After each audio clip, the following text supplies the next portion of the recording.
إن الحمد لله نحمده ونستعينه ونستغفره ونعوذ بالله من شرور أنفسنا ومن سيئات أعمالنا من يهده الله فلا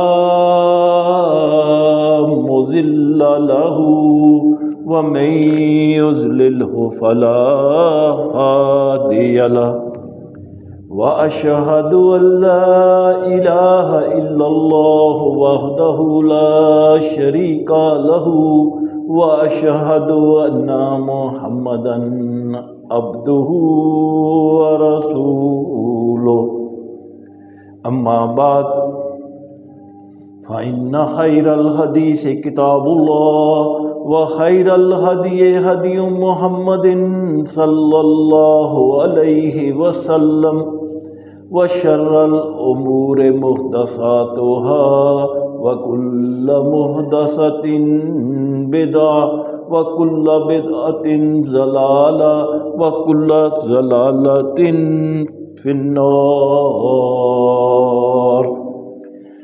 يا أيها الذين آمنوا اتقوا الله حق تقاته ولا تموتن إلا وأنتم مسلمون. يا أيها الناس اتقوا ربكم الذي خلقكم من نفس واحدة وخلق منها زوجها وبث منهما رجالا كثيرا ونساء واتقوا الله الذي تساءلون به والأرحام إن الله كان عليكم رقيبا. يا أيها الذين آمنوا اتقوا الله وقولوا قولا سديدا يصلح لكم أعمالكم ويغفر لكم ذنوبكم ومن يطع الله ورسوله فقد فاز فوزا عظيما. اللهم صل على محمد وعلى آل محمد كما صليت على إبراهيم وعلى آل إبراهيم إنك حميد مجيد. اللهم بارك على محمد وعلى آل محمد كما باركت على إبراهيم وعلى آل إبراهيم إنك حميد مجيد. رب اشرح لي صدري ويسر لي أمري واحلل عقدة من لساني يفقهوا قولي. سبحانك لا علم لنا إلا ما علمتنا إنك أنت العليم الحكيم. أما بعد فأعوذ بالله السميع العليم من الشيطان الرجيم. بسم الله الرحمن الرحيم. ويسألونك عن ذي القرنين قل سأتلو عليكم منه ذكرا إنا مكنا له في الأرض وآتيناه من كل شيء سببا۔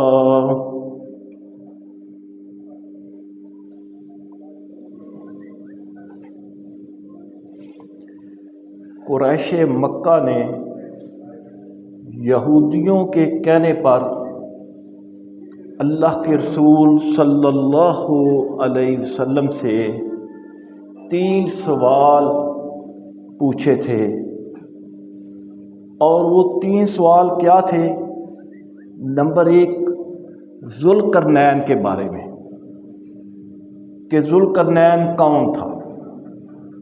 دوسرا سوال جو پوچھا وہ روح کے بارے میں تھا کہ روح کیا چیز ہے۔ اور تیسرا سوال جو انہوں نے پوچھا وہ تھا اصحاب الکہف کے بارے میں کہ وہ کون لوگ تھے، کتنے لوگ تھے، کیا ماجرا ہوا۔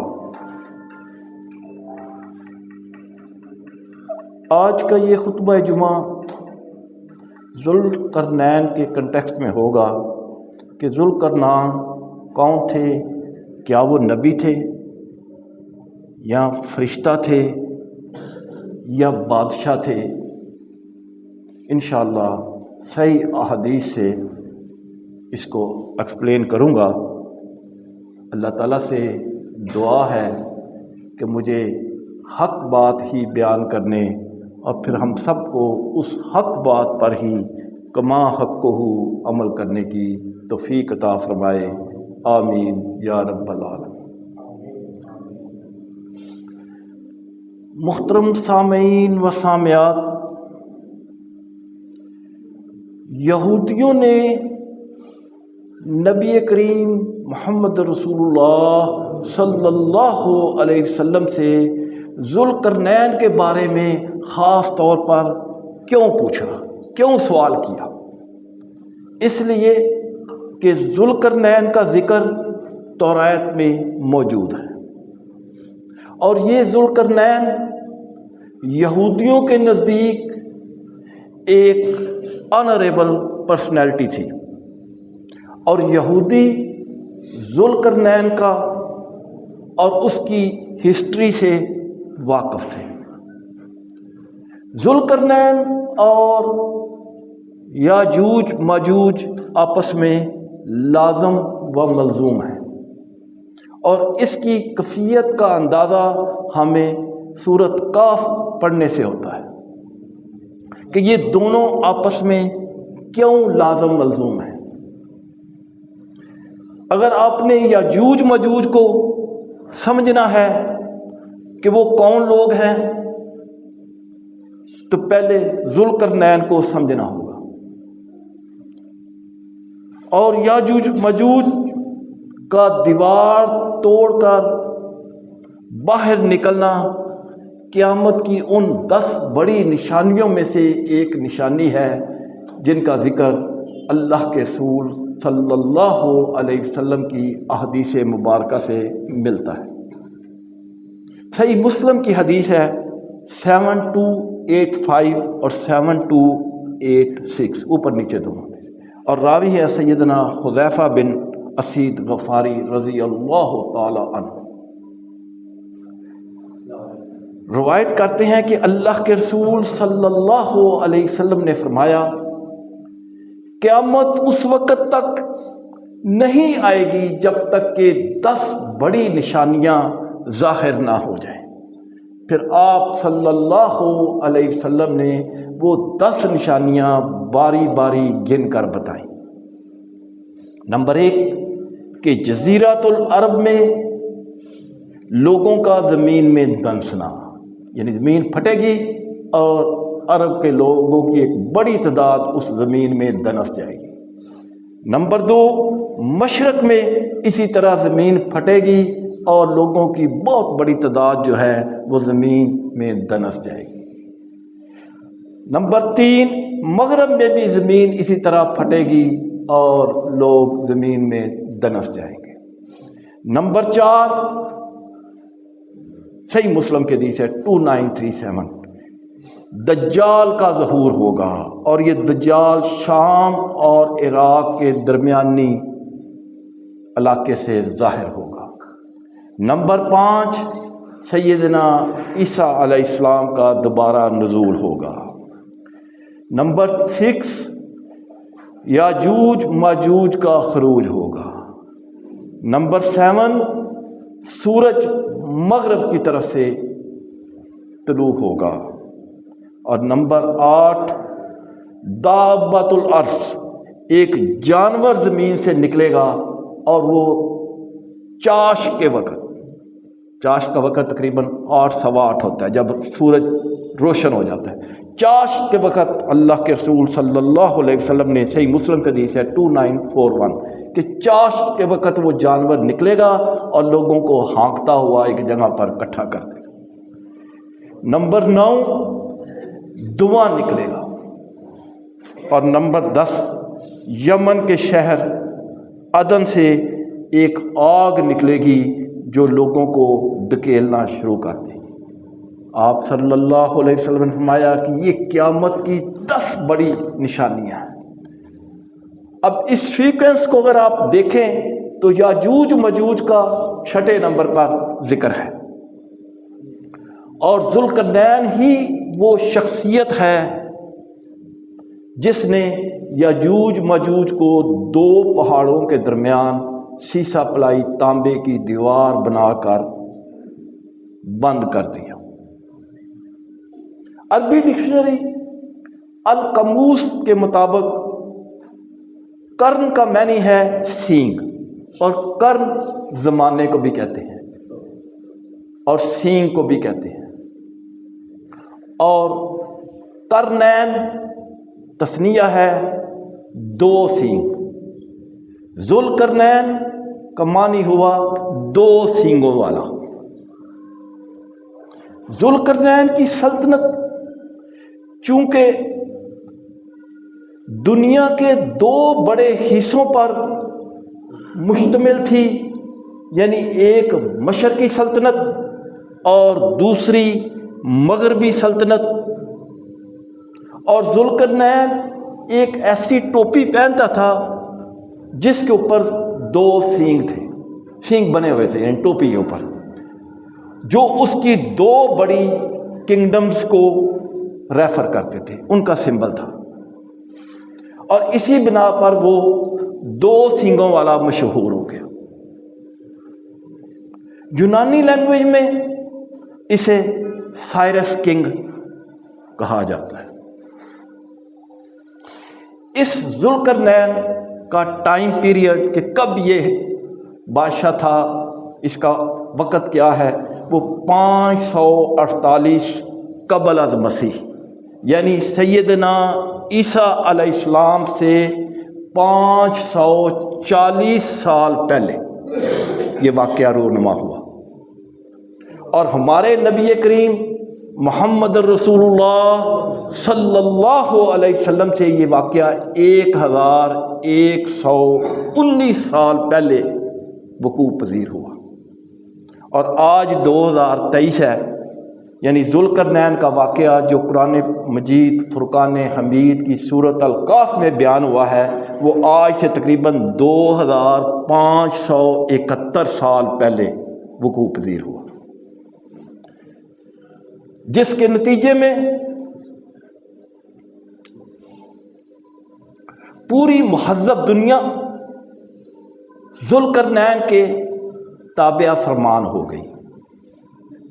انہوں نے اپنے آپ کو سٹیپ ڈاؤن کر لیا۔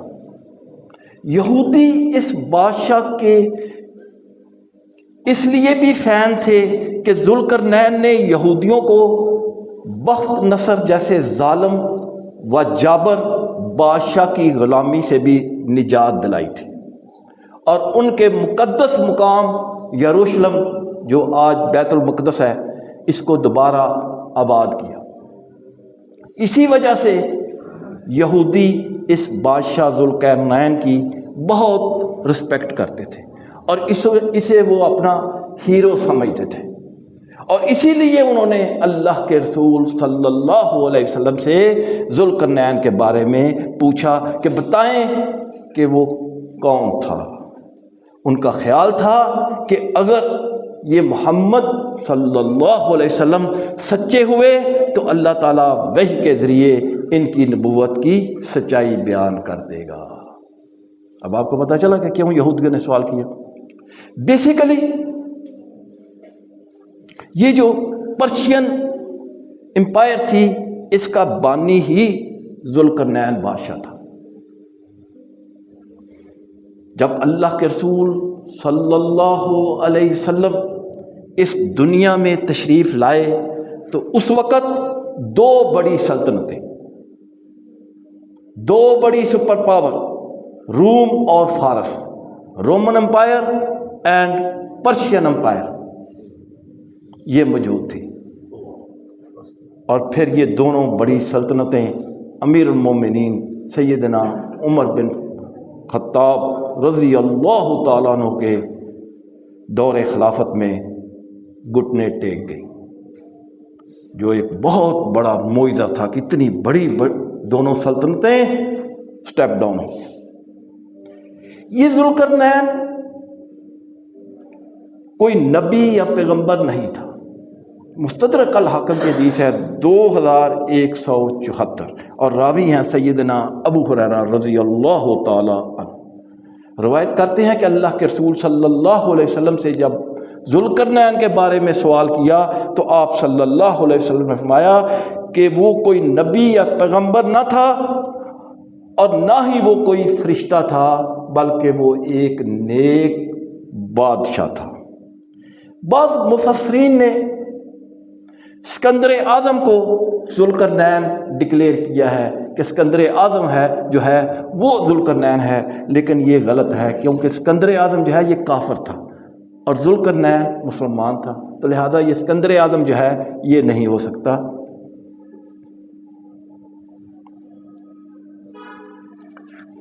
یہ کوئی اور بادشاہ تھا۔ اللہ سبحانہ و تعالیٰ نے قرآن مجید کی سورت القاف کی آیت نمبر 83 سے لے کر 101 تک یعنی 19 آیات میں ذوالقرنین بادشاہ کے متعلق وحی کے ذریعے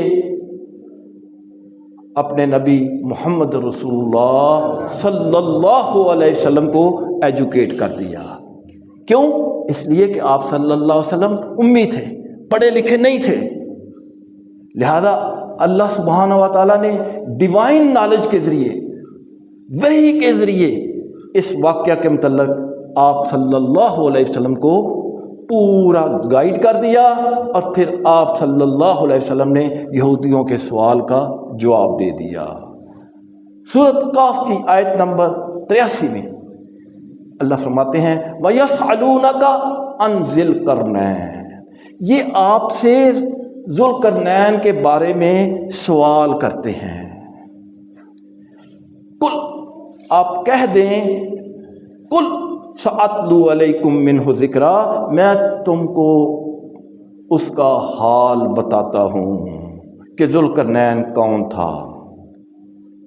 یہ لفظ ذوالقرنین ہے لیکن قرآن مجید فرقان حمید میں ذی القرنین آیا، زال کے نیچے زیر۔ کیوں؟ اس لیے کہ عربی قاعدہ ہے کہ کسی لفظ کے شروع میں جب ان آ جائے تو اگلا لفظ زیر کے ساتھ ہوتا ہے، جیسے سیدنا ابو بکر صدیق یہ ان کا نام تھا، لیکن جب آئے گا ان تو پھر ابو بکر کی بجائے ابی بکر ہو جائے گا، زال کے نیچے زیر ہو جائے گا۔ اسی طرح ابو ہریرہ، لیکن جب آ جائے گا ان تو پھر ہو جائے گا ابی ہریرہ، ان ابی ہریرہ۔ ابی ہریرہ جو ہیں وہ روایت کرتے ہیں ان ابی بکر، ابو بکر صدیق رضی اللہ تعالیٰ عنہ روایت کرتے ہیں۔ جب ان آ جائے تو اگلے لفظ کے نیچے زیر آتے ہیں، تو یہاں بھی ہے وَيَسْأَلُونَكَ عَنْ ذِي الْقَرْنَيْنِ، ان آ گیا زال کے نیچے زیر آ گیا، وغیرہ یہ لفظ ذوالقرنین ہے۔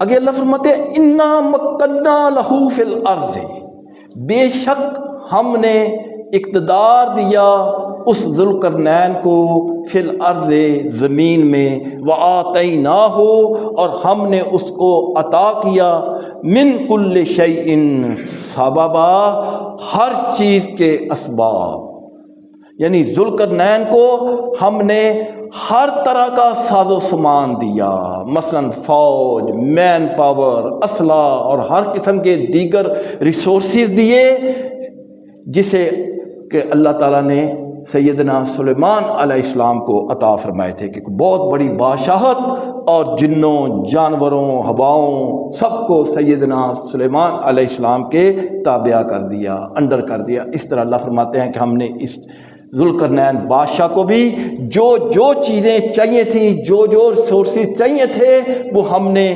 کل شیء سببا اس کو دے دیے، اس کو سمجھا دیے۔ تو اگلی آیت 85 میں اللہ فرماتے ہیں فَأَتْبَعَ سَبَبًا، تو ذوالقرنین نے ان تمام ریسورسز کو اللہ تعالیٰ کے دین کی سربلندی کے لیے استعمال کیا اور مختلف سمتوں میں مہمات پر روانہ ہو گیا۔ قرآن مجید فرقان حمید میں اس کی 3 مہمات کا ذکر ہے۔ پہلی مہم مغرب کی طرف تھی، مصر، لیبیا اور شام تک۔ دوسری مہم اس کی مشرق کی طرف تھی، مقدونیہ، روم، یونان تک۔ اور تیسری اس کی مہم جو تھی وہ شمال کی طرف تھی، افغانستان، روس اور چائنا تک۔ اور اسی تیسری مہم جو شمال کی طرف تھی اس کا واسطہ یاجوج ماجوج سے بھی پڑا۔ 85 نمبر آیت میں اللہ فرماتے ہیں کہ ذوالقرنین نے اپنی پہلی مہم جو ہے وہ مغرب کی طرف کی، اور وہ سفر کرتا کرتا اس مقام تک پہنچ گیا حتی اذا بالغ مغرب الشمس، ایسی جگہ پر پہنچ گیا جہاں پر سورج غروب ہوتا تھا۔ وجدہا تغرب فی عین حامئۃ، اس نے دیکھا کہ سورج کسی کیچڑ گرم چشمے میں غروب ہو رہا ہے۔ اس کا یہ مطلب نہیں ہے کہ سورج واقعی کسی چشمے میں غروب ہو رہا تھا، یہ ایک سمجھانے کی بات ہے۔ جیسے آپ سمندر کے کنارے کھڑے ہوں اور حد نگاہ سمندر ہی ہو، کوئی چیز نہ ہو، اور سورج غروب ہو رہا ہو، تو ایسے لگے گا جیسے سمندر میں غروب ہو رہا ہے، حالانکہ وہ سمندر میں غروب نہیں ہو رہا، لیکن آپ سمندر کے کنارے کھڑے ہیں اور سورج غروب ہو رہا ہے تو ایسے لگے گا کہ سمندر میں غروب ہو رہا ہے۔ اسی طرح ذوالقرنین سفر کرتا کرتا آخری حد پہ جب سمندر کے کنارے پہنچ گیا تو ایسے لگا کہ سمندر کا جو گندلا پانی ہے اس میں وہ سورج ڈوب رہا ہے، حالانکہ وہ ڈوب نہیں رہا تھا۔ یہ لوگوں کو سمجھانے کے لیے، کیونکہ قرآن مجید کوئی سائنس کی کتاب نہیں ہے، بلکہ یہ اللہ کا کلام ہے، اور یہاں بھی عام انسانوں کو سمجھانے کے لیے بات ہو رہی ہے کہ ذوالقرنین کو ایسے دکھائی دیا جیسے کہ سورج جو ہے وہ پانی میں ڈوب رہا ہے، پانی میں غروب ہو رہا ہے۔ اس کی دوسری مثال یہ ہے کہ پورے قرآن پاک میں آپ کو دماغ کا لفظ نہیں آئے گا۔ دماغ کو عربی میں کہتے ہیں مخ۔ جہاں کہیں بھی دماغ کی بات ہوگی دل، قلب کا لفظ آئے گا۔ افلا یعقلون قلوبنا غلف، کیوں؟ اس لیے کہ دماغ کا تعلق دل سے ہوتا ہے، عقل اور دماغ کا تعلق دل سے۔ اس کی ایک اور مثال لے لیں، بڑے سے بڑا سائنسدان ہے، اس نے برگر کھانا ہے تو کیا کہے گا؟ میرا آج دل کرتا ہے کہ میں برگر کھاؤں، حالانکہ یہ بات اس کے دماغ میں آئی ہے۔ آپ کے بھی، میرے بھی دماغ میں آتا ہے کہ یار آج بریانی کھانی چاہیے، تو ہم کیا کہیں گے کہ یار دل کر رہا ہے بریانی کھائیں، حالانکہ بات جو ہے وہ دماغ میں آئی ہے، لیکن یہ نہیں کوئی بھی کہے گا کہ میرا دماغ برگر کھانے کو چاہتا ہے یا میرا دماغ بریانی کھانے کو چاہتا ہے۔ کیا کہے گا؟ میرا دل بریانی کھانے کو چاہتا ہے، میرا دل چاہتا ہے کہ میں برگر کھاؤں، حالانکہ یہ بات دماغ میں آئی اور پھر دل میں۔ یہ صرف سمجھانے کے لیے کیا جا رہا ہے کہ ذوالقرنین نے اتنا سفر کیا کہ وہ آخری حد تک پہنچ گیا. ووجد عندہا قوما، اور اس سمندر آخری کنارے کے پاس ایک قوم آباد تھی جو نافرمان اور غیر مسلم تھی. تو یہ دین کو پھیلاتا ہوا، تمام علاقوں کو فتح کرتا ہوا جب آخری حد پر پہنچا تو وہاں بھی ایک قوم تھی جو غیر مسلم تھی، نافرمان تھی. اس قوم کو بھی اس نے کیپچر کر لیا اور ان کا علاقہ بھی اس نے فتح کر لیا. تو اللہ فرماتے ہیں کہ ہم نے ذوالقرنین کو اس قوم کے معاملے میں یہ اختیار دیا کہ وہ اس قوم کو سزا دے یا انہیں معاف کر دے. یہ ذوالقرنین تمہارے اوپر ڈپینڈ کرتا ہے، تمہاری ول ہے اس قوم کو تم سزا دو یا تم ان کو چھوڑ دو. اما من آمن و عمل صالحا، تو ذوالقرنین چونکہ مسلمان بادشاہ تھا، اس نے وہاں بھی اسلامی احکامات نافذ کر دیے اور اعلان کر دیا اما من آمن و عمل صالحا، جس کسی نے بھی ایمان لے آیا اور نیک عمل اس نے کرنے شروع کر دیے، فَلَهُ جَزَاءً الْحُسْنَىٰ، تو اس کے لیے معافی ہے. یعنی میں تمہیں سزا نہیں دوں گا بلکہ یہ کہوں گا کہ تم لوگ ایمان لے آؤ، اور جو کوئی بھی تم میں ایمان لے آئے گا، نیک عمل کرے گا، برائیاں چھوڑ دے گا، اسلام کے مطابق زندگی گزارے گا تو اس کے لیے معافی ہے. اور جس نے اسلام کو فالو نہ کیا اس کے ساتھ میں پھر سختی کروں گا، اور دنیا میں بھی سختی میں کروں گا اور آخرت میں اللہ بھی اس کے ساتھ سختی کرے گا اور اس کے لیے سخت عذاب ہوگا.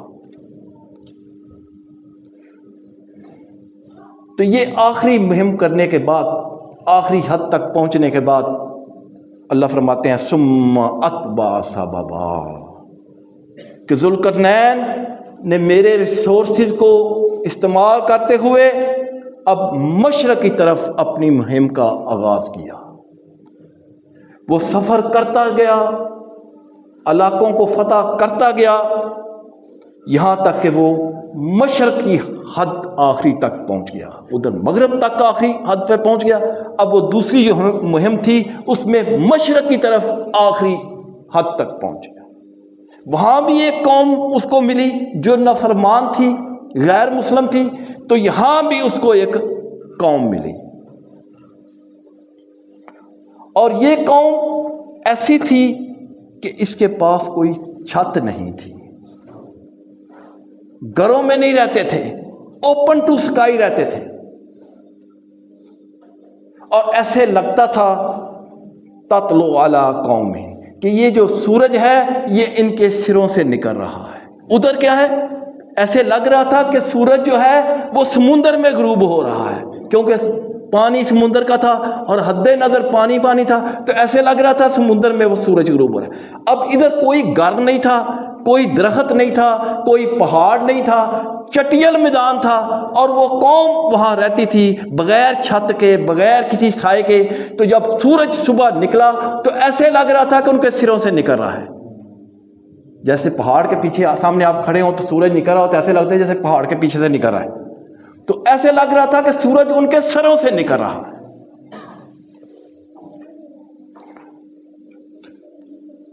اللہ فرماتے ہیں کہ ذوالقرنین جب یہ ساری مہمات کر رہا تھا، سفر کر رہا تھا، علاقوں کو فتح کر رہا تھا، دین اسلام کی خدمت کر رہا تھا، اس کی بلندی کے لیے یہ سب کچھ کر رہا تھا، جو کچھ بھی وہ مہم جوئی کر رہا تھا ہمیں ساری خبر تھی. کذالک، وہ جو کچھ بھی کر رہا تھا، وقد احطنا بما لدیہ خبرا، ہمیں اس کو پل پل کی خبر تھی، ہم سب کچھ دیکھ رہے تھے، ہمارے علم میں سب کچھ تھا کہ وہ کیا کر رہا ہے. یہ نہیں ہے کہ وہ کر رہا تھا سفر تو ہمیں پتہ نہیں تھا. اللہ فرماتے ہیں کذالک، جو کچھ بھی کر رہا تھا وقد احطنا بما لدیہ خبرا، ہمیں اس کی پوری پوری خبر تھی، ہم کنٹینیوسلی اس کو دیکھ رہے تھے. اگلی آیت 93 میں اللہ فرماتے ہیں کہ ذوالقرنین نے مشرق کی طرف دوسری مہم سر کرنے کے بعد شمال کی طرف تیسری مہم کا آغاز کیا. پہلی دونوں مہموں کی طرح وہ سفر طے کرتا ہوا، علاقے فتح کرتا ہوا، وہ ایک ایسی جگہ پر پہنچ گیا حتی اذا بالغ بین السدین، جہاں دو پہاڑ ملتے تھے. دو پہاڑ بلند تھے اور وہ آپس میں ملتے تھے، درمیان میں ایک درہ تھا، اور ان دو پہاڑوں کے درمیان بھی وجد من دونہما قوما، یہاں بھی اس کو ایک قوم ملی. مغرب کی طرف جب اس نے مہم جوئی کی تو ایک قوم ملی، جب مشرق کی طرف وہاں بھی ایک قوم تھی، اور جب یہ شمال کی طرف آئے تو یہاں بھی ایک قوم تھی. وہ قوم غیر مسلم تھی جو دوسری طرف ملی، ان کے سروں کے اوپر کوئی چیز نہیں تھی، اوپن ٹو اسکائی تھے. اور یہ جو قوم تھی اس کی خصوصیت یہ تھی لا یکادون یفقہون قولا، یہ کوئی ایسی زبان بولتے تھے جس کی ذوالقرنین کو سمجھ نہیں آتی تھی. یعنی کمپلیکس لینگویج وہ بولتے تھے، جو کچھ وہ کہتے تھے ذوالقرنین کو سمجھ نہیں آتی تھی. قرآن فرماتا ہے لا یکادون یفقہون قولا، ذوالقرنین کو سمجھ نہیں آ رہی تھی کہ وہ کیا کہہ رہے ہیں. وہ کچھ کہہ تو رہے تھے لیکن ذوالقرنین کو سمجھ نہیں آ رہے تھے کہ یہ لوگ کیا کچھ کہنا چاہتے ہیں. ان کی بات سمجھنے سے ذوالقرنین جو ہے وہ قاصر تھا. اور پھر اگلی آیت نمبر 93 میں اللہ فرماتے ہیں کہ ان کی بات کو میں نے سمجھا دیا. قالو، کہنے لگے یا ذوالقرنین، اے ذوالقرنین. اب پچھلی آیت میں ہے کہ ان کو سمجھ نہیں آ رہی تھی، اس آیت میں اللہ فرماتے ہیں قالو، انہوں نے کہا یا ذوالقرنین، اے ذوالقرنین. اب یا تو اشاروں سے انہوں نے سمجھا دیا ہوگا، کیونکہ اشارے جو ہے یونیورسل لینگویج ہے، اشارے سے آپ جہاں مرضی چلے جائیں اپنی بات سمجھا لیتے ہیں اور وہ بھی سمجھ جاتے ہیں. اور یا پھر دوسری یہاں پہ یہ بات ہے کہ اللہ تعالیٰ نے سیدنا ذوالقرنین کو وہ لینگویج سمجھا دی ہوگی، سکھا دی ہوگی. دونوں ہی پاسبلٹیز ہیں، یا تو لینگویج سکھا دی ہوگی یا پھر انہوں نے اشاروں سے سمجھا دیا ہوگا. بہرحال قرآن کے الفاظ ہیں قالو، انہوں نے کہا یا ذوالقرنین، اے ذوالقرنین، ان یاجوج و ماجوج، ایک یاجوج ماجوج قوم ہے، مفسدون فی الارض، یہ زمین میں بہت فساد کرتی ہے. ادھر سے آتی ہے اس درے سے اور آ کر ہمارا سارا اسباب، سامان، کھانا سب کچھ لے جاتے ہیں، اور اس کے علاوہ فساد بھی بہت کرتے ہیں، قتل و غارت بھی بہت کرتے ہیں. فَهَلْ نَجْعَلُ لَكَ خَرْجًا، اے ذوالقرنین بادشاہ ہمیں ان ظالموں سے بچاؤ. کوئی ایسا، انہوں نے دیکھا ہوگا کتنی بڑی فوج ہے ذوالقرنین کے پاس، اور اس کے پاس سارے اسباب ہیں، فوج ہے، مین پاور ہے، اور کہاں سے یہ چلا ہے، ایران سے، اور یہاں تک پہنچ گیا ہے. تو لہذا ان کے خیال میں یہ تھا کہ یہ جو بادشاہ یہاں تک علاقے فتح کرتے کرتے پہنچ گیا ہے، اس کے پاس ضرور یہ ریسورسز ہوں گے، یہ ضرور کر سکتا ہوگا، لہذا اس سے ریکویسٹ کرتے ہیں کہ یہ کوئی اس کا سد باب کر دے. فَهَلْ نَجْعَلُ لَكَ خَرْجًا، کہ اے بادشاہ کیا تم ہمارے لیے کچھ کر سکتا ہے، کوئی اسباب پیش کر سکتا ہے، ہماری مدد کر سکتا ہے، اور اس کے لیے ہم تمہیں کچھ پے بھی کر دیں گے. انہوں نے یہ بھی آفر کی کہ تم اگر ہمارے لیے کچھ ایسا سلسلہ کر دو تو ہم کچھ پے بھی کریں گے. اور انہوں نے خود ہی سجیسٹ بھی کیا کہ کرنا کیا ہے، الا ان تجعل بیننا و بینہم سدا، کہ ان دو پہاڑوں کے درمیان ایک دیوار بنا دو. یعنی ہمارے پاس سورسز نہیں ہیں کہ ہم یہاں دیوار بنا دیں. اگر تم ان دونوں پہاڑوں کے درمیان ایک اونچی دیوار بنا دو تو پھر وہ ادھر نہیں آ سکیں گے، اور اس دیوار بنانے کے جو اخراجات آئیں گے وہ ہم دینے کے لیے تیار ہیں. جو تم مانگو گے وہ ہم دے دیں گے، لیکن یہ دیوار تم بنا دو.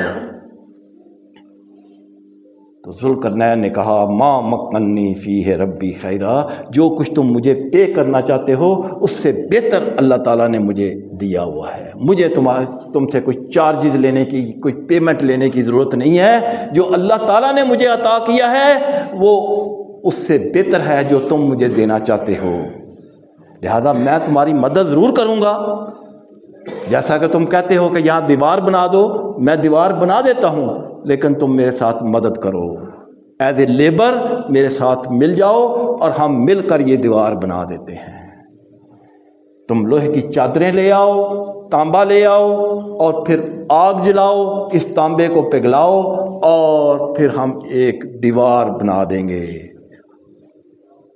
انہوں نے تانبا جو بھی سامان چاہیے تھا وہ لے آئے، اور ذوالقرنین نے وہ دیوار تانبے کو پگھلا کر دونوں طرف چادریں لوہے کی رکھ کر اس کے درمیان میں تانبا ڈال کر وہ دیوار بنا دی.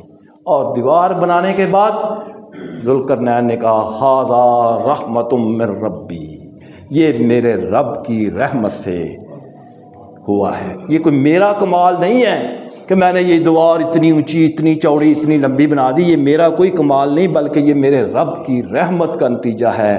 یہ سب کچھ میرے رب کی رحمت اور فضل سے ہوا ہے. آج کا کوئی لیڈر ہوتا تو کہتا دیکھا میں نے تمہارے لیے یہ سارا کام کر دیا، دیکھو میں نے کتنا کام کیا ہے، میرے جیسا ہیلپ فل کوئی تمہیں ملے گا ہی نہیں زندگی میں. لیکن وہ چونکہ نیک بادشاہ تھا، اس نے کہا ھذا رحمۃ من ربی، یہ میرے رب کی رحمت سے ہوا ہے. فَإِذَا جَاءَ وَعْدُ رَبِّي جَعَلَهُ دَكَّا، جب میرے رب کا وعدہ آئے گا تو یہ اگرچہ بہت بڑی مضبوط دیوار ہے، بہت اونچی دیوار ہے، بہت لمبی دیوار ہے، تانبے کی بنی ہوئی ہے. فَإِذَا جَاءَ وَعْدُ رَبِّي جَعَلَهُ دَكَّا، تو یہ جب میرے رب کا حکم آئے گا، یعنی قیامت قریب آئے گی، تو یہ دیوار جو ہے ریزہ ریزہ ہو جائے گی. وَكَانَ وَعْدُ رَبِّي حَقًّا، اور میرے رب کا وعدہ جو ہے وہ سچا ہو جائے گا. تو یہ بھی آگے ہے، لیکن چونکہ جمعے کا وقت بڑا محدود ہوتا ہے تو انشاءاللہ باقی یہ یاجوج ماجوج قوم کہاں ہے، کہاں پہ ان کو قید کیا گیا، اس وقت وہ کہاں ہے، دیوار کہاں ہے، انشاءاللہ اگلے خطبہ جمعہ میں بیان کروں گا. اللہ تعالیٰ سمجھنے اور عمل کرنے کی توفیق عطا فرمائے. وآخر دعوانا الحمدللہ.